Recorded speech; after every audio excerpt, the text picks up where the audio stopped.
مغولکو ته دا مغولکي ولې وایي مونږ دغه معلومات کولو دا مغولکي د مشران پیدا نومي دی نو دا راته وایي د مغولکو ته دا مغولکي ولې وایي د دې نوم په هکله معلومات کول غواړو استاد جي دا راته وایي د مغولکو ته دا مغولکو ولې وایي السلام علیکم ګرانو کتونکو جابر شاه درویش یم راغلی یم د نوهار ضلعې مغولکو کلي ته دلته کې به د دې علاقې مقامي خلکو نه تپوس کوو چې آیا د مغولکو کلي ته دا مغولکي ولې وایي نو راځئ مخکې پروګرام ګورئ السلام علیکم وعلیکم السلام استاد جي نوم مو څه دی زما نوم جانثار خان دا راته وایي د مغولکو ته دا مغولکي ولې وایي د دې نوم په هکله معلومات کول غواړو نو دا خو بس موږ داسې اورېدلي چې په دې مخکې د مغولو مشري تېره شوې وه نو دې ته ځکه مغولکي وایي دغه وجه ده حاجي مهرباني السلام علیکم وعلیکم السلام دا راته وایي د مغولکو ته دا مغولکو ولې وایي د دې نوم په هکله موږ معلومات کوو نن یاره دې والا هېڅ پته نشته تاسو مقامي دلته اوسېږئ بلکل هغه مغولکو کې اوسېږي پته درته نشته ولې وجه څه ده بس یاره پته راته نشته نو مشرانو نه مو تپوس کړی نه دی مشران وایي دلته کې د مغولو خاندان وخت تېر کړی دی دغه وجه ده وایي کېدی شي ډېره مهرباني السلام علیکم وعلیکم السلام دا راته وایي ستاسو نوم څه دی سلمان دا راته وایي د مغولکو ته دا مغولکي ولې وایي آی تھنک مغولکو ته مغولکو ځکه وایي چې مشرانو نه مو داسې اورېدلي چې دلته کې مغول بادشاه چې کوم دی سټی کړی وه نو په دې وجه هغه سټی کړي وه لکه دمې کړي وه نو په دې وجه ورته وایي په دې وجه ورته وایي او بلکل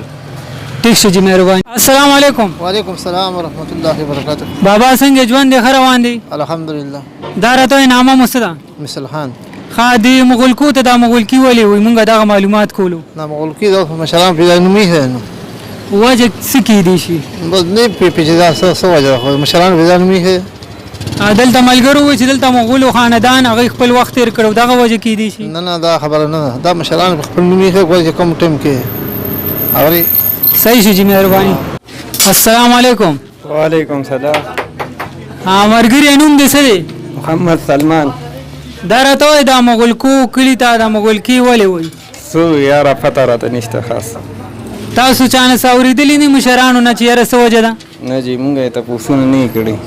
ټیک شو جی مهرباني السلام علیکم وعلیکم السلام استاد جي دا راته وایي د مغولکو ته دا مغولکو ولې وایي مغولکو خو یو لوی هغه و چې په دې باندې مخکې مغول خاندان تېر شوی دی او د هغې چې کومه هسټري وه ټولو خلکو له معلومه ده او بل مغولکو د دې نه مشهوره شوی مغولکو کلی دی دا مغولو خاندان پکې خپل سټی کړي وه دمې کړي وه ما کړې وه دلته کې ښه استوګله وه ښه برابر دغه و په هغې باندې مغولو خاندان باندې مشهور دی ټیک شو جی مهرباني السلام علیکم وعلیکم السلام څنګه استاد جي نوم دې څه دی خیر دی عرش الله نوم مې دی د دې ځای یې نه نه مونږ خو مردان یو هسې معلومات درته شته چې د مغولکو ته دا مغولکي ولې وایي یاره څو او دا وادي د کسانو ته پته وي نو چې دې ځای څوک اوسېدونکي که نه دي ته پته وي ته دلته څونه وخت نه کار کوې مونږ خو یاره 3 کاله وشو دلته چا نه مو څه نه دي اورېدلي یاره دلته خو مو چا څه نه دي اورېدلي بس دا مغولکي نوم ورته ویلي نو ښه بس مونږ دغه واورېده چې دلته کې دا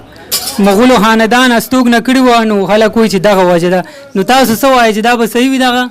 یاره کېدی شي یا نوم یې داسې دی چې کېدی شي دا شوي وي پاتې شوي دلته حاجي مهرباني تا جي نوم دې څه دی نوم د کرنل خان بخاري دا راته وایي د مغولکو ته مغولکي ولې وایي دې کې پخوا مغول اوسېده نو څومره وخت یې پکې تېر کړی په 300 کاله پکې تېر کړی و حاجي نور خیر دی شکر الله مو ښه ساته ټیک شو مهرباني السلام علیکم سلام نوم دې څه دی جي محمد عفان دا راته وایي د مغولکي ته دا مغولکي ولې وایي د مغولو هسټري چې وایي ګورئ کرامت ستا شاعري وګوره نو پته به ولګي چې دا ولې وایي مغول هسټري چې ګورئ د کرامت ستا شاعري وګوره پته به ولګي شاعري خو به وګورو دا راته وایي ته دلته کې د څومره وخت نه ژوند کې د وړوکوالي نه تاسو خپلو مشرانو نه څه نه دي اورېدلي چې آیا د دې نوم څه وجه وه چې دا مغولکي نوم یې پې کېښی دی نه ټیک شو جی مهرباني السلام علیکم بابا بابا نوم دې څه دی ګل باچا دا راته وایي دا مغولکي کلي ته دا مغولکي ولې وایي دا نوم څه وجه ده مغول کوټ نه راغلی مغول نه راغلی مغول ما کم سن واسطه مغول نه راغلی د دې وجه دغه ده چې دی مغولو خاندان دلته وخت تیر کړو او کنه ها مهرباني ها ملګرو تاسو واورېدو د مغلکو خلکو مختلف قسمه رای ورکړه خو یقینا چې صحیح معلومات چاته هم نشته دي ډېر ملګري به په کامنټ کې وایي چې یاره دا حقیقت داسې دی نو که چاته څه معلومات وي نو موږ وایو چې تاسو په کامنټس کې خپله رای راکړئ چې زمونږ